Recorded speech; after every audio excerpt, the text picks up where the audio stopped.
Hello à tous, ici Antéphile. Je vous retrouve aujourd'hui pour une critique à chaud, c'est-à-dire que je n'ai rien préparé du tout, pas de texte ni rien, je viens de voir le film et j'en parle directement à l'instinct, à l'émotion. Et donc il s'agit de Bloodshot qui devait paraître le 13 mars et avec Vin Diesel.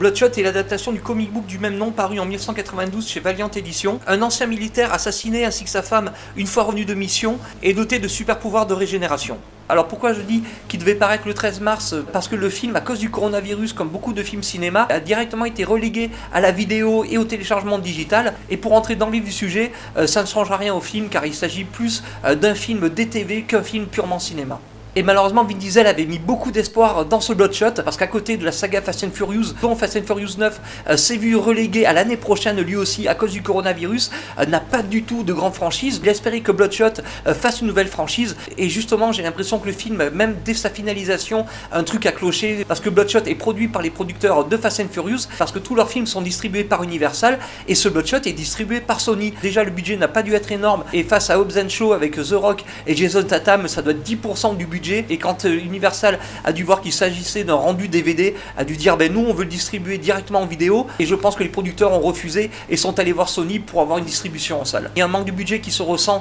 pour les pouvoirs de Bloodshot, parce qu'on le voit en action dans une scène dans un tunnel, mais l'action est diluée au possible pour faire durer le métrage, et à contrario après, comme il n'y a plus de budget, il y a juste une séquence aux 2/3 du film dans une course poursuite, on le voit un peu utiliser ses pouvoirs, mais c'est surtout à la fin où on voit ses pouvoirs. Et après pour le reste, par exemple, il y a une scène où Bloodshot infiltre une maison pour casser du bad guy, mais en fait toutes les scènes d'action sont visibles par écran interposé et en plus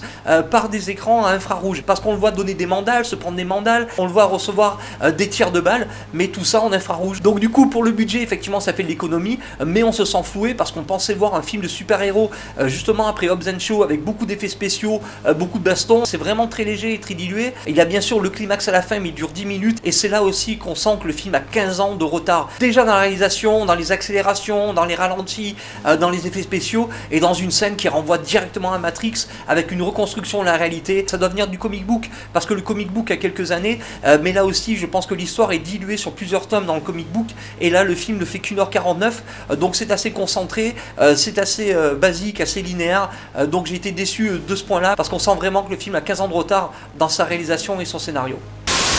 Et pour le climax final aussi, aucune originalité, on dirait un climax à la Spider-Man ou même le premier Ant-Man, parce que le bad guy m'a fait énormément penser à celui du premier Ant-Man, mais je pense que c'est imputé au comic book, parce que c'est vraiment une retranscription du comic book à l'écran, et coupé à la réalisation et aux effets spéciaux dignes d'une PS3, ça n'arrange rien à ce Bloodshot. Heureusement, pour relever le tout, on a au casting l'acteur Guy Pearce qu'on avait vu pour la dernière fois dans un film de super-héros dans Iron Man 3, qui est ici le gérant de l'entreprise qui gère la nanotechnologie, les armes de pointe et qui ramène les soldats à la vie. Heureusement, ça fait une plus-value au film, mais ça fait vraiment léger dans la globalité de Bloodshot. Et le dernier point catastrophique du film, c'est que Vin Diesel ne joue pas, il est inexpressif, il a exactement le même jeu que dans la saga Fast and Furious, il n'apporte rien, et puis moi ça m'a fait sortir complètement du film. Il n'est pas le super-héros Bloodshot, il n'est pas du tout investi dans son rôle, et je pense que si Bloodshot ne marche pas, il a de grandes chances en plus dans cette conjoncture que le film ne fasse pas le budget qu'il espérait. Une fois qu'il sera vraiment dans les DTV, il n'aura rien pour se relever, là où Nicolas Cage, qui se retrouve bloqué dans les DTV, a une folie, joue dans des films de fous, même s'il fait des films de merde, il peut rebondir sur un film de folie comme Mandy ou Color of the Space, mais malheureusement pour Vin Diesel, si tu se retrouves confronté au DTV, ce sera comme pour Steven Seagal avec des projets vraiment nazes.